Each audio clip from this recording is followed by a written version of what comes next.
Our students, our youngsters will lead that generation. I am totally convinced on this issue. Thank you. चलो आज इतना ही Rashid, final. मैं आपसे बात कर लूंगा बाद में। सर प्रणाम करता हूँ सर। ऋषि बैठ जाओ, बैठ के पूछो।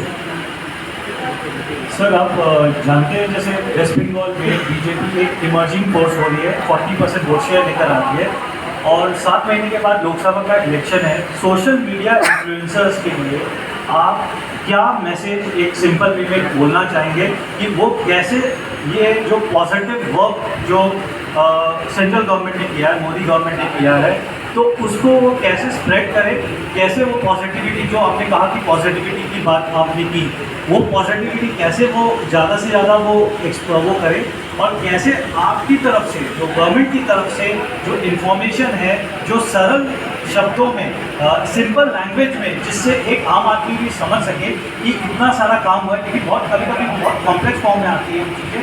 अगर वो सिंपल फॉर्म में आएगी तो और भी लोगों को समझने में ईजी रहेगा।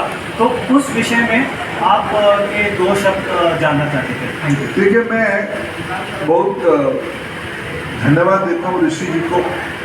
उन्होंने अपने हिस्से की जिम्मेवारी के बारे में मेंशन किया।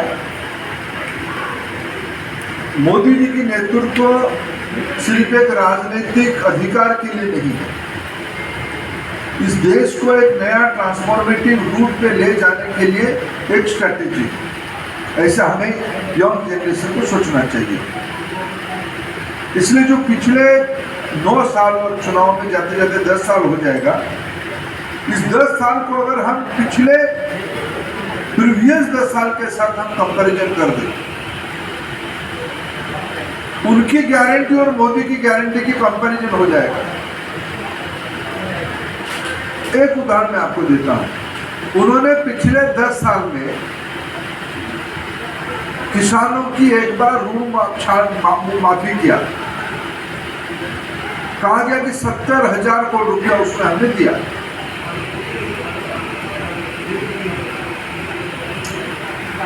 हमारी 10 साल 9 साल के अंदर हमने अभी तक 2 लाख करोड़ से ज्यादा लोगों को कैश ट्रांसफर कर चुके हैं। उनकी 70,70,000 में भी पहुंचा नहीं पहुंचा, इस प्रकार की भी आपत्तियां हैं। लेकिन हमारी 2 लाख करोड़ रुपया की डॉक्यूमेंट्री एविडेंस से हमने पहुंचा दिया। एक कंपनी। दूसरा, किसानों के साथ हम सब जुड़े हुए हैं। उनके समय में धान की उत्पादन जितना था, गेहूं की उत्पादन जितना था, ये 2 कमोडिटी को अगर हम कंपैरिजन करें, हम आज उससे 5 गुना ज्यादा जनरेट कर पा रहे हैं, प्रोडक्शन कर पा रहे हैं। पिछले बजट में 10 लाख करोड़ रुपया की कैपिटल स्पेंडिंग मोदी जी की सरकार ने किया है। उस 10 लाख करोड़ में से क्या होगा? लोगों की रोजगार बढ़ेगी, इकोनॉमी ट्रिकल डाउन करेगा, सर्कुलर इकोनॉमी होगा, लोगों की जेब में पैसा जाएगी, परचेजिंग पावर बढ़ेगी, कारोबार बढ़ेगी। पिछले 10 सालों 9 सालों के प्लस में हमने 100 लाख करोड़ रुपया की स्पेंडिंग बढ़ाई है। कैपेक्स जीएसटी आज हाईएस्ट पे है। डिवोल्यूशन ऑफ पावर में मोदी जी ने 32% को राज्यों को 42% तक बढ़ाया। लेकिन इसके अर्थ नहीं कि आप लेके पैसा फिर भाई को और किसी में दोनों खा जाओगे।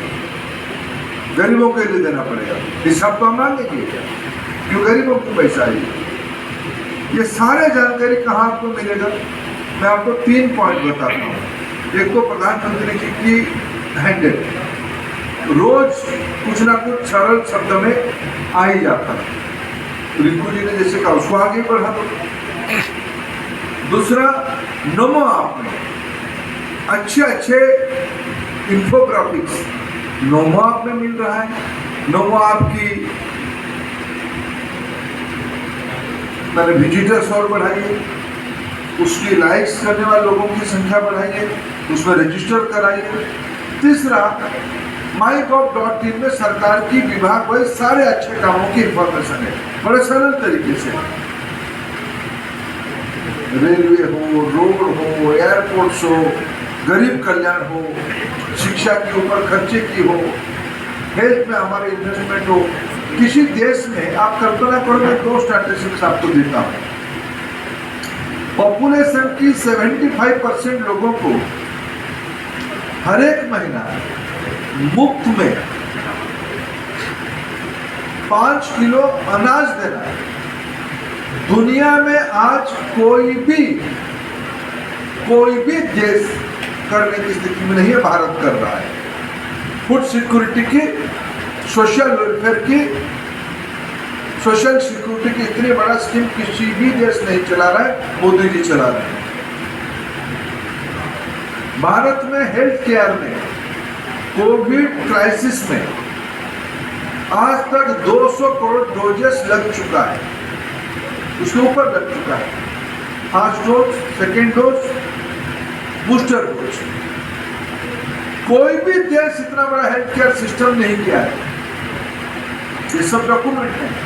बेसिकली प्रॉब्लम क्या है कि हमारे काम बहुत हैं, हमारी प्रतिद्वंदियों के काम एक आधा है, लेकिन हमें इस सोशल मीडिया की परिवर्तित समय में इसको फोकस तरीके से सभी को पहुंचाने का, इसीलिए तो मैं आपको मिलने भी आया हूँ, आगे भी मिलूंगा। बहुत बहुत धन्यवाद आप लोगों ने यहाँ। सर, एक बात। अच्छा, वुमेन एम्पावरमेंट